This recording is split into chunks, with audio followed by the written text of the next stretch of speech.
Alright, so we're here at Farmingdale holding short of runway 1. We're going to go over how to do short and soft field takeoffs and landings. We're going to start with the short field takeoff. Now you could reference the maneuvers document you have with the steps that I'll be doing today.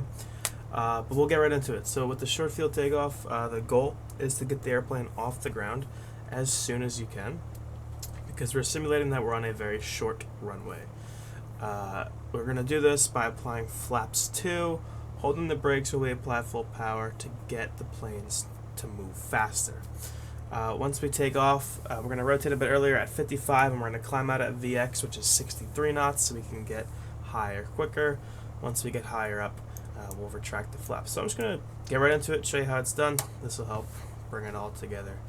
So we're going to head onto the runway, and we're going to go ahead and apply flaps to 2. And when you're doing a short field takeoff, you want to use all available runway. And when I say all, I mean all, because we're pretending that our runway is very short. So we're going to go up to the edge, right over here. Once we do that, we're going to line up on our runway here, hang a left turn, and once I'm here, I'm going to go ahead and apply brakes. Not that hard in real life, obviously. So once you have your feet on the brakes, hold your feet there and slowly apply full power. And as you do that, make sure that the engine instruments are in the green. Once they are, come off the brakes with some right rudder so you don't yaw off to the left. Okay, you're speeding up. You notice you're going to have a bit more lift, and we're going to rotate at 55 knots. Okay, here's 55, rotate, and I'm going to climb out at 63 knots, which is VX, getting the most amount of distance, or most amount of altitude in the shortest distance here. We're believing that at the end of our short field runway, there's an obstacle in the way, so we're climbing above that. Now, we're going to fly here until around 300 feet AGL, which here at Farmingdale is on the altimeter says about 400. And then right here, you're going to keep flying your upwind, and you're going to just lower your nose down a little bit to get to 79. Verify a positive rate of climb. You can go to flaps 1. Okay, there comes the first notch. I'm still flying runway heading here. And we have a positive rate, flaps 2. So that is how you perform a short field takeoff and climb out in the Piper Warrior. Now we're going to make left traffic for runway 1 and do a short field landing. Turn here.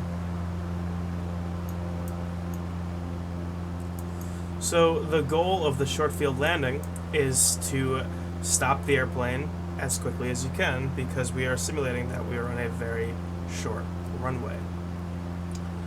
We're going to do this by trying to land the airplane on a specific point, which is called the touchdown point. So your touchdown point is where you are going to hit the ground. And you want it to be a specific point because when you're on a really short field, for example, if the runway is only 2,000 feet, you want to touch down on the runway numbers. So you have to be precise with your approach, so you know, hey, I'm going to hit the ground at the runway numbers, I'm going to apply brakes, take out my flaps, and stop the airplane. So I'll get in the downwind here, and I'm just going to show you how to do the steps. Downwind's here about 90 knots, power 2200 RPM. And I'm going to go ahead and pause the sim for a moment.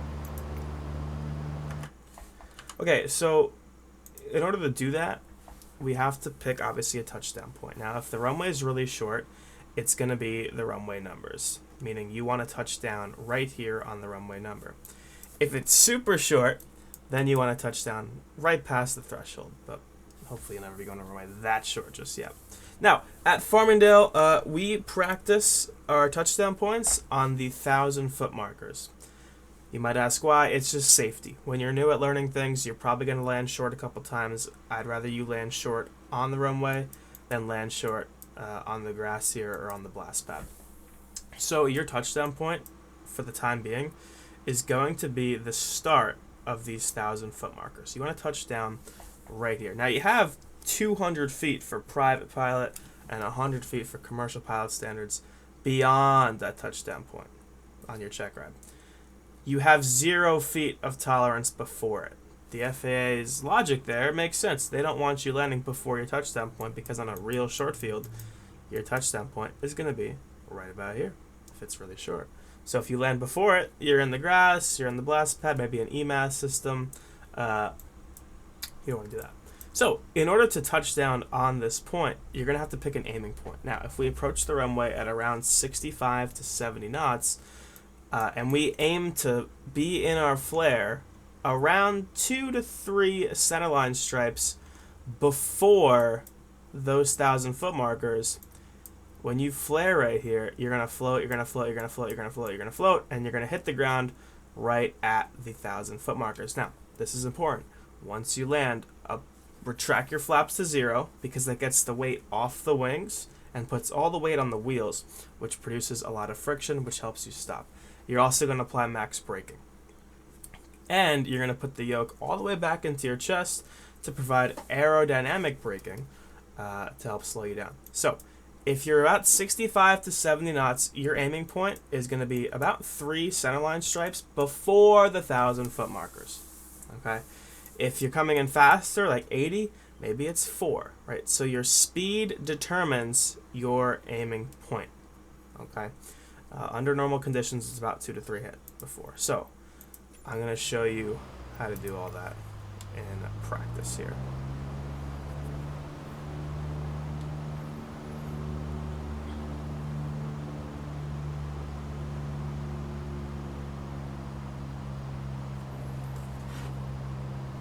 So again, looking at our runway here, we want to make believe that our runway isn't as long as it normally is.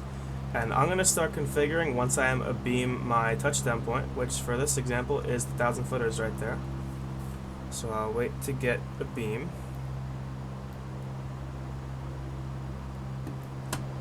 And there we are.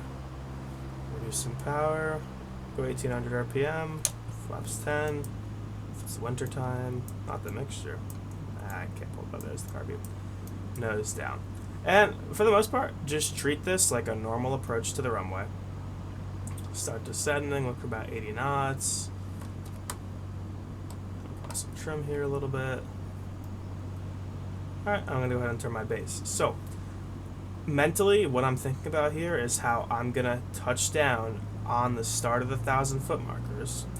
And in order to do that, I'm going to have to aim about 3 stripes beforehand.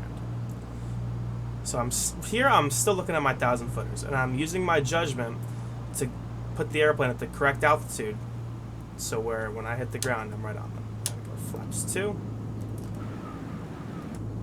There we go. There's the runway still.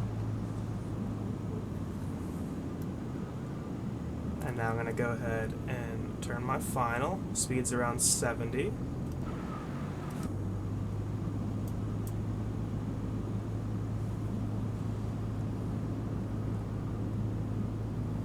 Now I'm on final. The field is made. I'm going to go flaps full. Alright, so this is important right here. I'm going to pause the sim. Right here on final, my eyes now are no longer looking at the 1,000 footers. They're looking at my aiming point. So 1,000 footers, 1, 2, around 3 right here, 2 to 3. I'm looking right here. I am going to use my judgment to maneuver the airplane down to that point and get it in the flare over that point. We'll see how well we do here. Speed 65, nose down a little bit, give it a little power. Now the flight sim plane is a bit different than the real plane in terms of the flight dynamics, but we'll see how it does. Coming here, I'm bringing the airplane right to that aiming point. I'm gonna get it, we need it down right here over the aiming point. Power to idle. Hold the plane off, hold it off. There's the ground. A little late. Flap 0, apply max braking, yoke back to stop as quick as we can. Now, I was a little late. What you notice, I didn't force the plane down. You never want to force the plane down. In real life, if you are ever late, you could just go around. Don't force the airplane onto the ground. It's not worth ruining the landing gear. Now, if you feel you're going to be early, okay, you could do two things. As this fire truck just comes right in front of me. You could do two things if you feel that you're going to be early. You could either A, add a little power to help kind of extend that flare distance, or B, you can go around. Now, notice how over my aiming point, I was over the runway. Doesn't mean like, okay, past my aiming point, let's start bringing the nose back and rounding out and flaring. That means you're physically flaring just over that, or a little beyond it. I was a little in on that one. I could always just go around, but I'm just showing you the steps to take. Never forget flap 0, brakes, and stick back in your stomach for the short field. Okay, that is the short field landing. Now I'm going to show you a soft field takeoff. So, once your examiner or instructor says soft field takeoff, first thing you should do, flaps 2. These brakes are very powerful in this sim. Alright, flaps 2.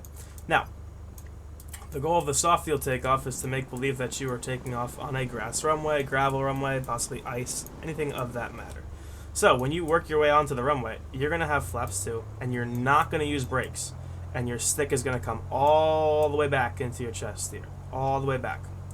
Don't use brakes. If you have to use a little bit less power than usual, that's fine to control your speed. And notice how the stabilator is all the way back. Okay, no brakes. I keep it rolling onto the runway, onto my make-believe grass runway. I keep the yoke back, and I apply full power.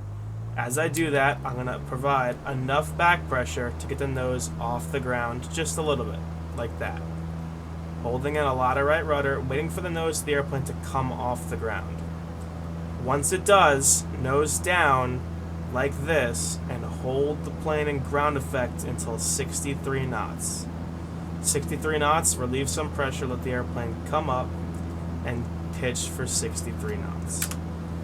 We're holding the nose off to protect the nose wheel from bouncing on the grass, but because we're holding it back so much, the airplane lifts off prematurely. So we hold it in ground effect to help it gain some forward speed before you climb out of ground effect. You don't want to climb out and be too slow. Once you're here, it's the same thing as the short field climb out, right? You're clearing your obstacle. You're at 63 knots. There's 300 AGL. Nose down a little bit. Get some more speed. Positive rate of climb. Reduce your flaps. And you're going to bring the airplane around the pattern. Okay, so that's the soft field takeoff. Flaps are 0 now. I'm going to make an early crosswind just for time purposes. And now we're going to do a soft field landing. So soft field landing, pretty much treat the whole entire approach like a normal landing. The only difference is that once you get in the flare, right before your plane hits the ground, literally like the second before it hits the ground, you're going to add a little bit of power to help hold the nose off the ground. Once the plane hits the ground, you're going to hold enough back pressure to keep the nose wheel off the ground, just like we did on our takeoff. Again, on a grass runway, the nose likes to bounce a lot, right? So it's beneficial for you to prevent it from hitting the ground when you're moving at fast speeds, right? I'm turning my downwind here.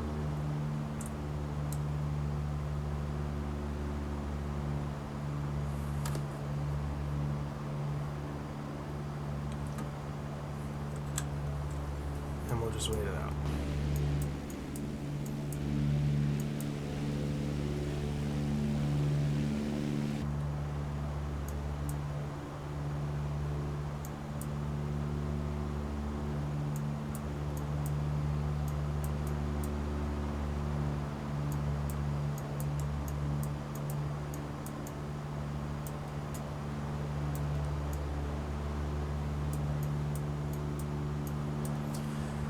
Alright, we are about to be my runway, so I'm going to start getting ready to land. I'm going to reduce power. I forgot to turn carpet off for the takeoff. Look at me. Power is going to come down. Flaps 10. Nose down.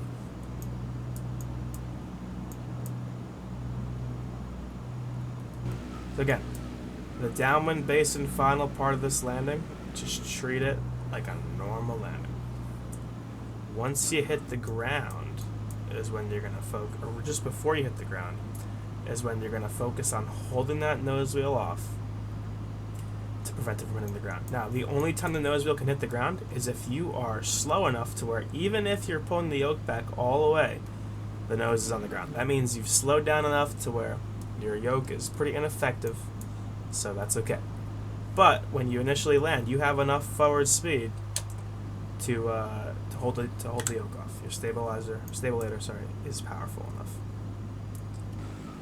All right, kind of the late final turn here. Let's see how I did. Not too bad. All right. Once the airport's made, I'm gonna go flaps full. I'm a little fast. I'm gonna hold the nose back just a little bit. Right about here. The airport's made. Now I'm gonna go flaps full. Nose down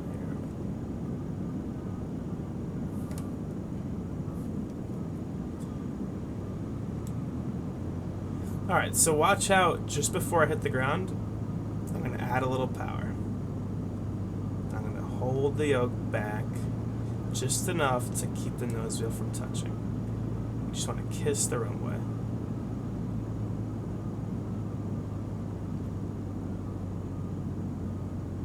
Okay. Hold it back. Right about here comes the power as you go back on the nose. Okay. Wait for it. There it is. A little bit of bounce. Just hold it. Hold it back on the center line, and I'm just holding it right here, just like this. Power comes to idle. I floated a lot there, but I just want to show you how much you got to hold it. So I still have force here, still no brakes. This plane is going for a long time. All right, I could still hold it back. This is a little unrealistic. It's not this good in real life. And there it is. So notice how my yoke is all the way back, and now the nose is on the ground. That's okay. Now, on a real soft field, you really don't want to use brakes. You also don't really have to because the grass will provide enough friction to stop you. When we practice them here at Farmingdale or any airport that's a solid runway, once the nose hits the ground, you can start applying brakes just to be realistic, right? You have to get off the runway. There's probably planes behind you. But that is how you do a soft field landing, and that is your short field, soft field takeoffs and landings. And that is it. Back to Atlantic we go.